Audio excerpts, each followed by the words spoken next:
मित्रांनो, परवापासून संघर्ष योद्धा मनोजदादा जरांगे पाटलांनी पश्चिम महाराष्ट्राचा भेटीगाठी दौरा सुरू केला आहे. त्यांचं गावोगावी होणारं स्वागत, लोकांचा उत्साह आणि त्यांच्या गाडीवर होणारी उधळण सांगून जाते की या माणसानं या आयुष्यात काय कमावलं आहे. जिथं दुपारची सभा 6 वाजता आणि 6ची सभा 10 वाजता लोक रात्री 12-1 वाजेपर्यंत दादांची वाट पाहत थांबतात. आज कोण कोणासाठी 1 मिनिट थांबत नाही, पण मनोज दादांनी या मराठा समाजासाठी स्वतःचं शरीर, संसार बघितला नाही. या समाजासाठी सर्वस्व पणाला लावलं, अक्षरशः रक्ताचं पाणी केलं. म्हणूनच आज हा मराठा समाज फक्त त्यांना नेता मानत नाही, तर आपल्या घरातील हक्काचा माणूस आणि आपल्या हक्कासाठी लढणारा योद्धा मानतात.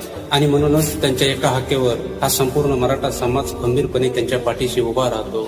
काही लोक फक्त पदाने मोठे होत नाहीत, तर लोकांच्या मनात जागा निर्माण करून मोठे होतात. आणि मनोज दादांनी सुद्धा स्वतःच्या जीवाचा कधीच विचार केला नाही या समाजासाठी.